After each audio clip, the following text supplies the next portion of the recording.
Welcome to episode 7 of the NEP Podcast. My name is Kieran and I'm joined here by Ben. How are you doing, Ben? Hi everyone, yeah, I'm doing very well. Thanks, Kieran. How are you doing? Yeah, really good. It's been an awesome weekend. Awesome week really, wasn't it, last week? Obviously with a 5 mile at the weekend. Really some really good performances across the club. Some really exciting progressions from some people. Race week's always fantastic, isn't it? Yeah, 100%. It was really good to see so many people excel, and you can tell that people have really been digging in over the last month, especially 2 weeks prior to the 10K. It's a good benchmark to see where people are at really, without racing 100% balls out. Because obviously we've got the 2 weeks time, we've got the 10K, which is going to be really interesting to see how people get on. Who does well, who doesn't do so well. So yeah, it was a good benchmark. It's nice to get that racing vibe back again, especially with the nicer weather. So all in all, a good week. Yeah, it was a good opportunity to see where everyone was at, and I think some people did really well. Some people probably earned what they were at, and then some people didn't do so well. So I think it was maybe a kick up the bum for some people. So yeah, but that's what people need, and obviously we're coming into a busy racing schedule with some really cool events coming up. Obviously the 10K is a big one, first physical race we've organised since October, quite a big one for us.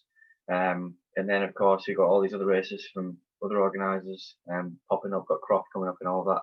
So yeah, there's nowhere to hide at the moment. We're putting in a big amount of work to get the reward for what's coming up. Yeah, you couldn't put that better, Kieran. I think obviously, we're starting to open up now in terms of restrictions, and people just need to realise that, we're not going to be in this NEP bubble forever like we have over the lockdown, especially over last year. And the start of this year, we're going to be starting to open up with races across the northeast, and people need to realise that they're not just racing against NEP now; they're racing against the whole of the community. And they've got to realise, it's not just about your own training; it's about tactics for other races, and what races you want to put in your racing schedule. So it all just becomes a little bit more serious. So it's exciting to see how people perform. Are you getting competitive as a coach and an athlete? Obviously, most people listening to this podcast are probably going to be involved in NEP, but if you're not, and you might be interested in what we do. You might be a rival club. You might be, I don't know, look at our training and think, I want to look for some tips. But yeah, are you getting competitive then against others? Yeah, 100%. That's what runs about, isn't it? It's about being supportive, but also being the very best you can be against everyone else. And it's all healthy competition at the end of the day, of course. But it's going to be really interesting to see how people perform against people who perhaps they've never raced before, or people that haven't raced against the see what different stages people are in. So I'm really looking forward to myself. Obviously, I'm in no shape at the moment. But yeah, I'm looking forward to it as a coach, from a coaching perspective. I guess it's the first real year where we've had a large number of athletes who we coach and going to be taking them to lots of races. It's quite an exciting time as coaches and athletes as well. Yeah, 100%. It's not the best build at the moment for you, person with an injury. Yeah, this time last year we had 4 athletes, didn't we? So it's obviously a lot different compared to last year. But it's going to be really exciting to see so many people being able to form with an NEP vest on, which is what we started it for. It was our dream, wasn't it? So it's going to be an emotional moment. The first one, definitely. But, yeah, it's obviously growing exponentially. Some people might not know who we are, but they certainly will do after a couple of months, won't they? And hopefully myself, I can get out there and win as much as I can and progress and hopefully get a GB vest this year. Really excited for that. Really happy with the 5 mile at the weekend. That's like a minute off what I've planned before. Just for people who don't know, Kieran, about obviously your training instruction and what you sort of do at the moment, what is your training looking like at the moment, and what you sort of targeting heading into 2021? Obviously races are coming back up. You've probably got your eye on a few things. Yeah. So at the moment, I'm mainly training for the marathon on the 25th of April, the marathon project, which we're organising. Training for this 10K next week, Dream Team 10K, and for Croft 10K. I would like to go under 30 minutes, quite a big benchmark. The 5 mile I just ran in 24:23, sort of predicts like a 30:20, so I've got a little bit of work to do. But I did run that this week, untapered, so I still ran 110 miles this week.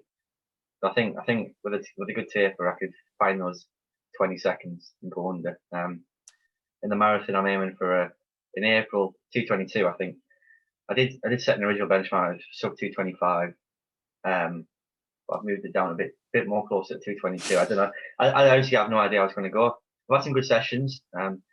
Mileage has been good, so I think I've done 4 weeks averaging 120 a week for 4 weeks straight. That's my biggest month ever, really. And I've had a big win there. I've never been as fit, really. But we're going to talk about a lot of this in the podcast, aren't we, Ben? Like how the whole podcast is on training zones. Run slower to run faster is the sort of the theme of what we're going to be talking about. But yeah, I've changed my structure a lot. I used to train more intensely, I think, 2 years ago, but now I'm a minute faster over 5 miles 10k, training less intense, but a lot more volume, without a doubt. Yeah, I think obviously we're going to tell the athletes and the people listening to the podcast just why that's happened for you. But it is really interesting to see the balance between the volume and intensity and what's benefited you and what hasn't, and which we'll obviously talk about later on.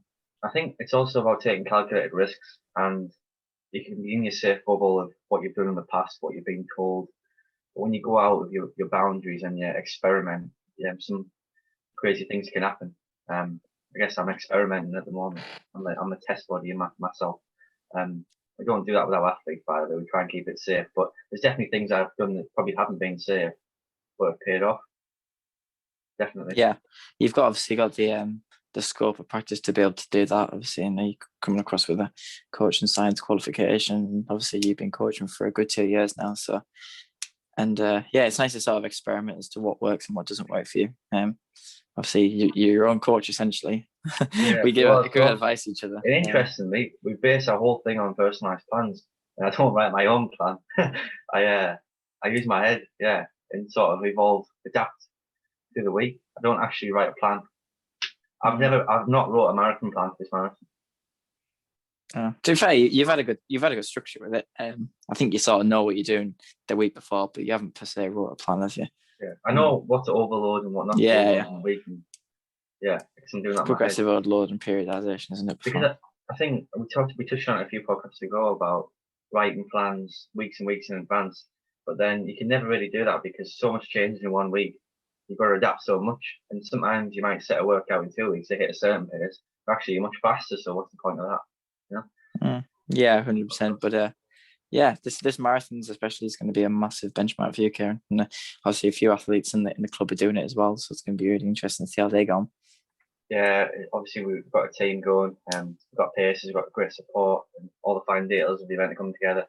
It's going to be absolutely amazing. Hopefully the weather's good, not too bad in terms of wind or rain, and hopefully not too hot. Just want to ride, don't you? Also British. Yeah, well, of course, yeah. It's a very controlled event, very controlled course. So I don't think you could get much faster. It's going to be the best racing conditions we can make it. And we're going to let loose. Yeah, it's going to be fantastic. I'm really looking forward to see how you're going. Yeah, awesome. So the nuts and bolts of this podcast, everyone, is talking about running slower to run faster. And it's all about training zones, explaining the different zones, how we distinguish between the zones, and our sort of NEP philosophy on what we're trying to adapt into our plans and our athletes, and what we want to encourage more of the running community to get involved in, really. So, Ben, could you sort of say to people, like, what's the point of all these different training zones, right? Why don't we just go out and run at the same pace all the time? Yeah, exactly. And first of all, I'd like to say that I think a lot of people do generally do that. There's a lot of, as we call them, one pace warriors.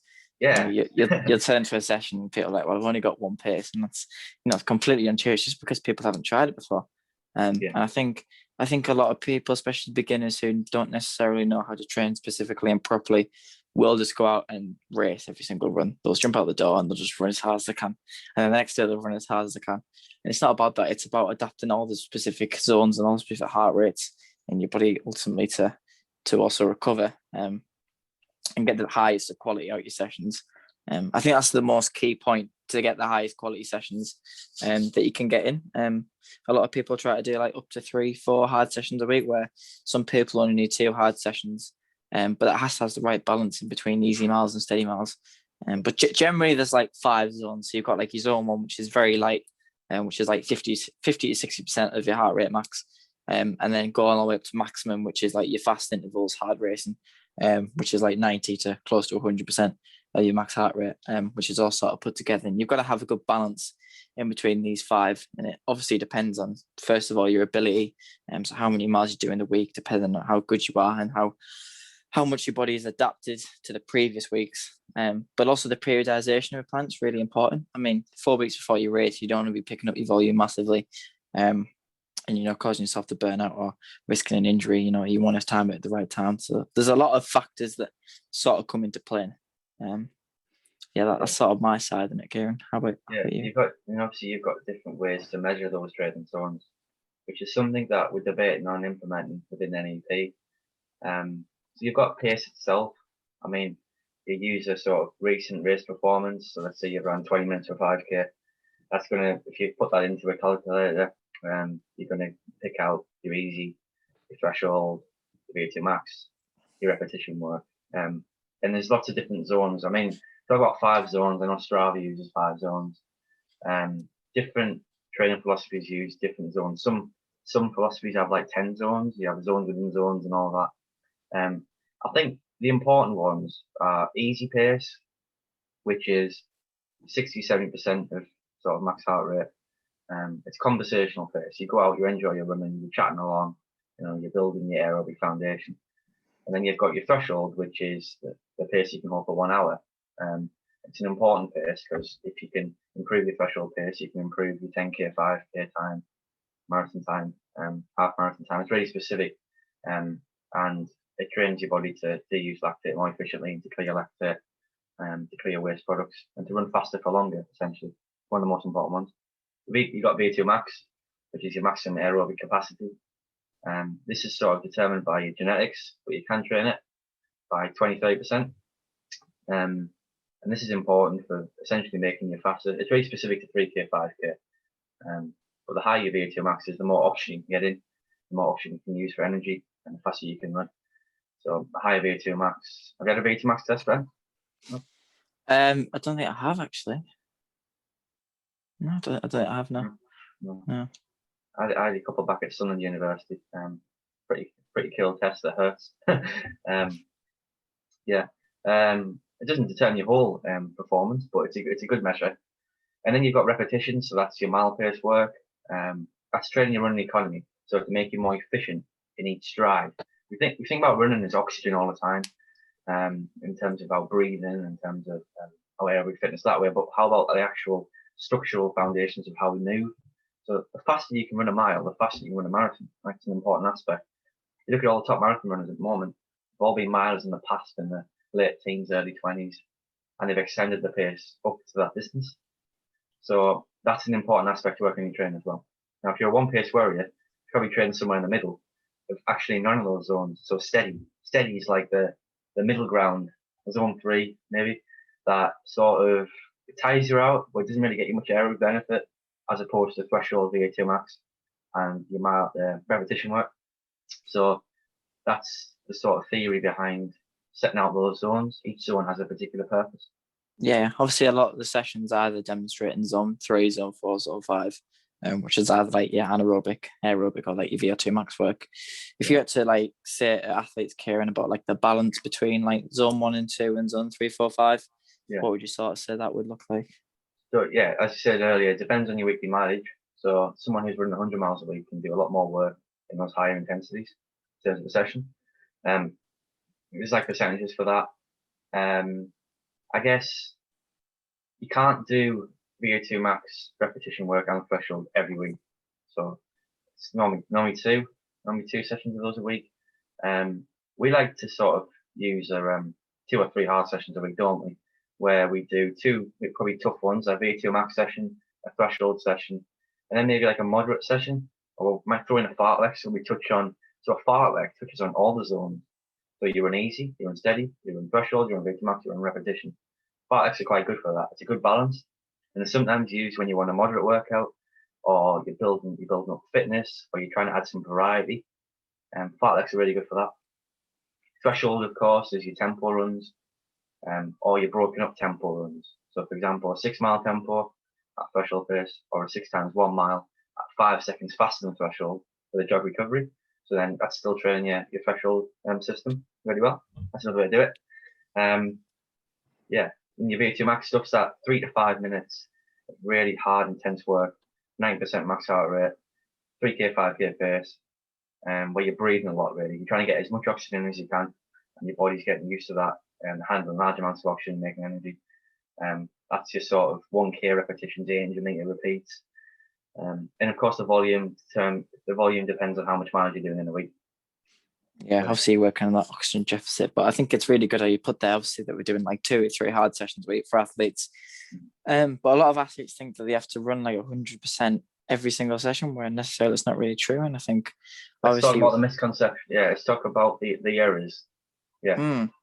I mean, you made a great point about threshold. Threshold's a fantastic workout. It's that sort of like zone 4 area where it just feels fairly hard, but it's comfortable and controlled. And I think if you are doing 3 hard sessions a week, especially, most athletes most athletes can't handle that. And they'll either see an injury within 4 to 6 weeks, or they'll see a burnout. So it's really important that not every session can be beneficial, but it doesn't have to be flat out hardcore. Well, I always like to use the principle that you should leave the session thinking you could have done 1 more rep, or maybe 1 more mile of a threshold session, or maybe 1 more mile of a long run, and 1 more. What the 1 more principle. I'm going to trademark that. Yeah, like you should not leave a session bad. Same for S&C. Do 1 more exercise. If you do 1 more set, don't go 100%. Go 90%. Yeah. If you're leaving like a little bit of a threshold all the time, you're always going to have another target to reach. And I think if you can just build on that structure, if you go over, then you're going to see a decrease. But if you just keep that up, you'll sort of just progress. Because you're still working very hard, obviously, but you're not battering the body. And if you're obviously doing your recovery miles right in zone 1, in zone 2, you'll be able to increase your aerobic foundation and then increase the speed of recovery. Absolutely. I've been in way too many training environments, same as you, Ben. I think you know what I'm talking about here, where people are battering themselves every session, trying to hit times and times every session, but they're never really doing the in-between stuff. Your cake analogy from a couple of weeks ago, right? They're never doing the easy miles, they're never doing the S&C, they're never doing the nuts and bolts of it. And they're trying to run 100% every session. And they're actually training faster than the race pace. Instead of doing a 5K specific session, but they're doing the reps faster than 5K pace.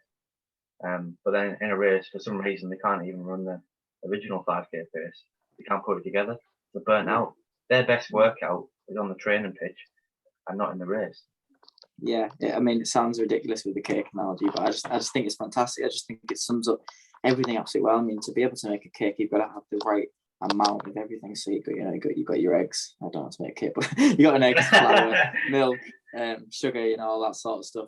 You've got to have the right balance of everything. And if you whisk your cake too much, that's obviously the volume and intensity. Cake. Well, I give it a go, but I wasn't very confident. I don't really have made many. That's not a point here. The point I'm trying to make is that if obviously you've got to put all your ingredients in. So say eggs, your VO2 max work, and your flours, your recovery. If you put too much of one thing in, you'll either go too much, so your cake will burn out, or you won't be able to make the cake because it's too sloppy. So there's the right side of the continuum, which you've got to be in the middle in.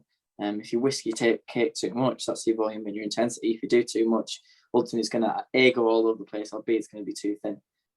So you've got to make sure you've got the right balance of everything. And that, all these little decisions ultimately come together to the very end. So when you put your cake in the oven and it comes out, all the ingredients that you put in with the right amount and how much you've stirred it and how much you've whisked it ultimately comes out the production of the cake. So every decision that you make during the week really does affect the end performance. I've seen a lot of burnt cakes. Yeah, I've seen a lot of burnt cakes as well. People are going too much in the oven, shall we say. Yeah, you've got to have it right. And you can't have it on too hot or too long. You've got to have the good balance. Yeah, absolutely. I can see you smiling because you know it's right, but it's a stupid analogy. No, I hear it every day. I think it. Honestly, these listeners might not hear it, so yeah, good. Yeah, I think it's fantastic, and I think people sometimes when they get frustrated, it's not quite working for them, or they're not particularly doing that well. They're probably going through A, adaptation stage, or B, they're going through overloaded training, which you have to do to be able to improve and get the adaptations. So a lot of people then get frustrated and they'll go out for another hard run. And then that's where you start losing it. You've got to trust the process and trust the plan that you're on ultimately.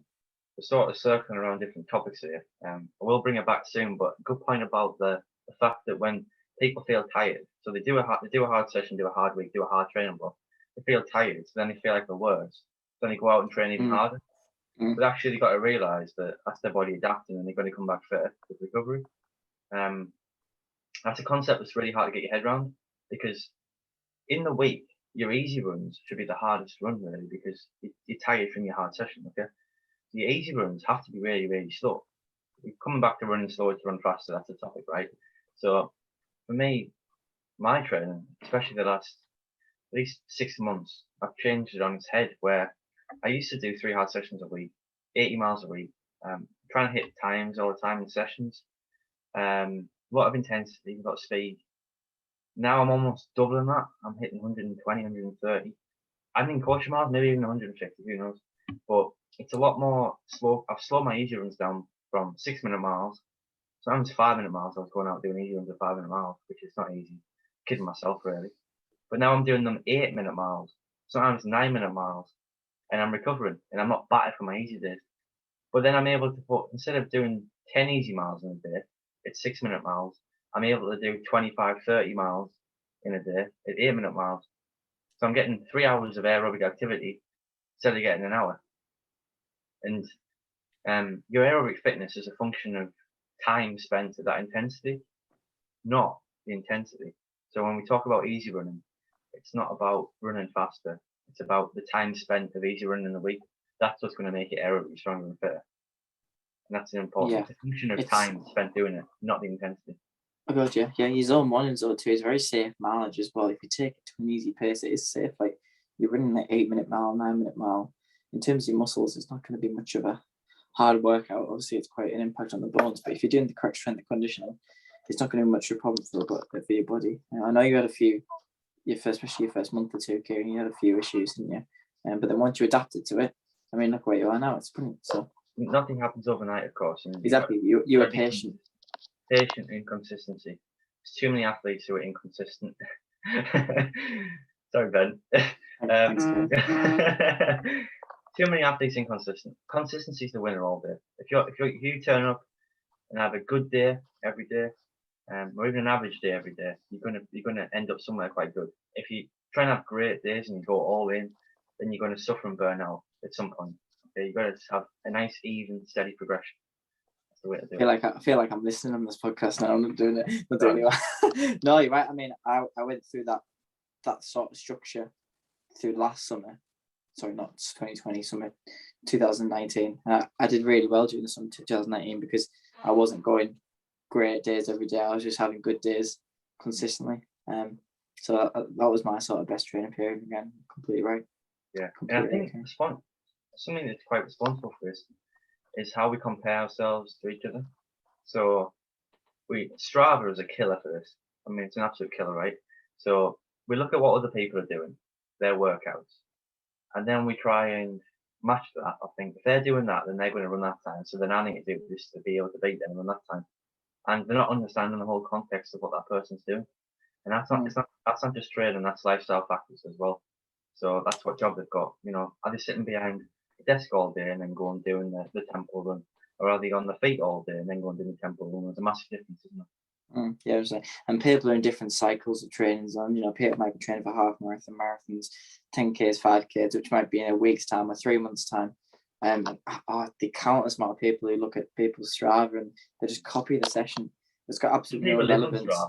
Yeah, it's got no relevance to their training cycle whatsoever. They're just copying someone else's training cycle. Yeah. It's got no relevance to the athlete whatsoever.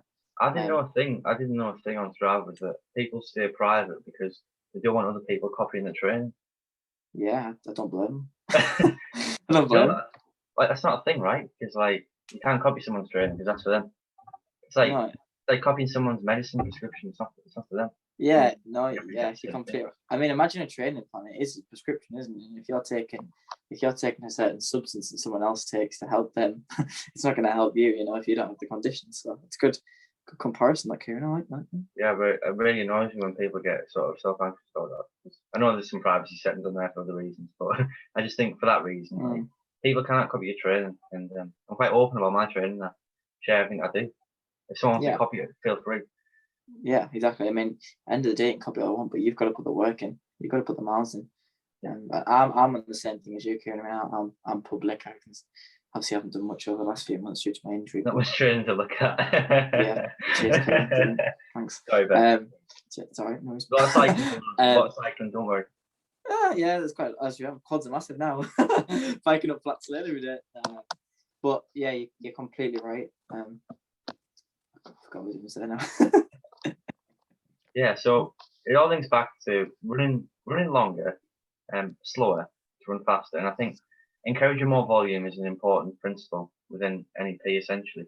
And we want to encourage more athletes to take this on board. And that doesn't mean you need to go out next week and run 100 miles. It means gradually overloading your easy miles and building that base, building that cake, what Ben keeps talking about. To be able to put in bigger, harder workouts in your hard sessions and ultimately enjoy running, improve, and feel comfortable in your week. You shouldn't feel stressed, anxious, tired, or any overloaded really in a week. It should be a nice, even, level playing field. And then whenever you have these fluctuations, it's obviously you've went too hard at some point, and it's important to bring that back and just have a nice, steady, even progression. That works. That works 100%.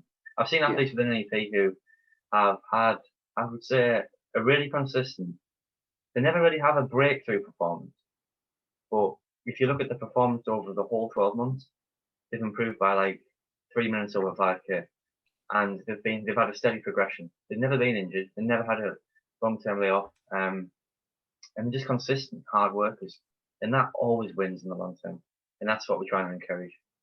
Yeah, I think the one thing that I'd like to say to people is that if you are going through a tough period where you feel like you're quite tired, you've got to stick through it. That's the adaptation. If you push too hard and feel like and you go through a process of you're not improving, and you go run harder miles and go do more volume and more intensity that wasn't on your plan, you're ultimately going to get injured or you're going to get worse. So stick with it. You are going to go through periods where you become tired, but that's part of the physiological benefit. Yeah, of course. And I know I'm saying like you shouldn't ever overload too much, but you should go through periods of tiredness, and that's a necessary part of adaptation. Some weeks I feel like I'm seeing stars, but maybe I am going too hard. I think when it starts to impact your sleep, and there's little factors that sort of suggest that you are overtraining. It's when almost like you can't think properly, your sleep's really disturbed, you can't get to sleep, you're almost too tired. You're anxious, you're feeling depressed. Now that's a sign of overtraining, and nobody ever wants to be in that state. So whenever you cross the line in that state, just bring it back. Have a day off. Have some easy running days. Okay. Try and do anything other than running as well. Try and take your mind off it, because I've been there many times where if you're feeling like that, and it's not a nice feeling at all, and I wouldn't wish that on anyone. If you're driven and you want to achieve results, you will end up in that position quite a lot. But it's important to know your boundaries and the lines. You don't cross those lines, because you're not gaining anything from being in that state. You're going to be healthy all the time.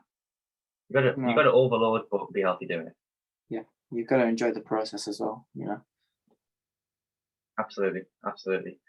So everyone, it's a big week coming up for NEP anyway. We've got a big training week ahead, and we've got the Dream Team 10K next week. We've got 60 athletes in graded races of 12. That's going to be absolutely fantastic. It's the first chance that other people are going to actually meet other people. And obviously restrictions are easing next week. We've got our groups coming back. We've got a big workshop to look forward to in Big Bay next month. It's about this time next month, about 4 weeks away. The sun's out, it's a fantastic time. We've got announced Hadrian's Wall. So the Hadrian's Wall Relay Challenge, which was previously scheduled for November 2020, is now going to take place on Saturday, the 22nd of May. Our third NEPIC relay event in our history. Obviously did the Cleveland Way and the Coast to Coast last year. This is just going to be as good. Half the distance of the Coast to Coast, of course only a 1 day. So it should be easy peasy, lemon squeezy, shouldn't it? Great piece of cake, shouldn't it, Kieran? What can ever go wrong? But yeah, we're going to change a lot of things on that. We're going to make it. Everything we learned from the Cleveland Way and the Coast to Coast, we're going to try and adapt it and make it better. Obviously, there were some areas in the Coast to Coast in terms of timing. We felt the circular, we felt the repercussions of that more than anyone. It was our own. Yeah. We had to pick it up, didn't we? Just at the time. We were the ones running at 3 o'clock in the morning. Yeah. So we want to take that. And yeah, that's going to be really exciting. Night out in Newcastle afterwards. Obviously, pubs are back open, so there's a bit more of a social element. And it's a great chance for the club to come together and other people maybe who want to get involved with NEP to come along. Of course, it's open to other clubs as well. So if you do want to run certain legs of the Hadrian's Wall relay, you can easily get involved, and you can bring your club along and run a large section and get to know us. Of course, we're going to be releasing more details on this. But yeah, incredibly excited for that for just a couple of months away. That's never thought we'd be doing that this soon. It's great. Yeah, 100%. We'll have loads of updates coming on our profile pages and our social media accounts on Facebook and Instagram, what's happening over the next few months. Obviously, we've got some fantastic opportunities coming along, especially the Hadrian's Wall, which is going to be absolutely fantastic. I mean, the coast to coast was just sensational, some of the views and scenery. So again, that's going to be a fantastic experience. And if you haven't got involved with us, please do drop us an email or get involved with these events, Yeah, they are really good fun, and we really we really enjoy running them, so they're brilliant. Yeah, and in terms of the marathon project in end of April, we've got 5 runners announced who are going to take on the marathon. Some for the first time, some using it as a benchmark to get back to training. But we've got a list of pacers and supporters already, but we would really encourage and really appreciate other people to help out for the event. All you need to do is drop an email at northeastprojectrun@gmail.com. We'd love to see your support. We've posted it on our social media today, some details of it. The rest of the details will be on our website as well. So that's Saturday, the 25th of April. Just less than 6 weeks away. I'm getting nervous. I cannot wait for that. And I'm really looking forward to preparing for it as an athlete and as an organiser. So. Yeah, that's going to be really fun. Obviously, everyone's going to be down supporting. Hopefully, the weather's going to be gorgeous. And the restrictions are eased ever so slightly. So that should be another fantastic benchmark in NEP history. Are the pubs open by then? Yes. Good. I can see an after party happening. I thought you put on the 25th, didn't you? Yeah. We'll have to have a week off work after that. Yeah. Or maybe one. Okay, so it's come to that time again where we give our tip of the week. So, we probably haven't had a chance to think about it, but go for it, Ben. What is your tip of the week to the listeners we've got? Yeah, I think my tip of the week is patience. 100%. I think that's one thing that I want to take to people. Obviously we talked about the training zones there, and then people do go through fluctuations of tiredness and fatigue, and it's about trusting the process. That's part of the adaptation. So I think my tip of the week is to not jump into sessions that either aren't on your plan or running faster than the pace that are on your plan. It's all part of the process, and if you can take time to make your cake correctly and put it in the oven for the right amount of time, then you'll get the desired outcome. So it's not just about the training and the volume and the intensity, but it's also about being patient and realising that some weeks just generally are fatigue, but those are the weeks are the most important ones to be able to get the desired outcome. Nice. It's a good point. The patient runner is a good runner. Yeah. How about you, Kieran? Let us know your tip of the week. I'm going to go off topic, unrelated to this podcast, is to add more stretching and flexibility into your routine. Often overlooked by runners. Jump in the car, they go home without doing any stretching. So it's an important aspect to fit in. After every run to do some static stretching, 15 to 20-second holds of quads, hamstrings, calves, glutes, all that stuff. We've got lots of stuff on our social media and website about different routines you can do. But just 10 minutes of stretching after each run, especially your hard sessions and your long runs, it's going to make a massive difference. Both in form, increasing your form and improving your form to make it faster, but also to reduce injury risk. So many injuries just come from simple things like not stretching. Take like 5 to 10 minutes. Yeah. That's in terms of after, but in terms of before as well, a second tip within the tip is to add some dynamic drills before you go running and before you do your hard sessions. Okay, so that means doing some high knees, your heel flicks, your hops, your skips, A skips, B skips, some walking lunges, things like that. Things you can check out with us guys as well. That's really important to improve your form, your efficiency, to make you an overall better runner. Okay, all into those extra 1%. But yeah, stretching, static and dynamic stretching around your runs and your workouts is definitely going to make you a better runner. Yeah, you've made a great point there, Kieran. And both of those points are, they take like 5 minutes if that to do before or after a session. So all these little 1% will add up and make that cake better. Exactly. It's taking yourself seriously as well, and believing in your ability. I'll say. Yeah. Okay. Awesome, everyone. If you've got any comments on this podcast, just drop it below. But have a fantastic week, and we'll catch up with you next week. Thank you, everyone. Thank you for listening, everyone. Have a great rest of the week, and we'll see you in the next podcast and during the week. Okay, take care, guys. See you later.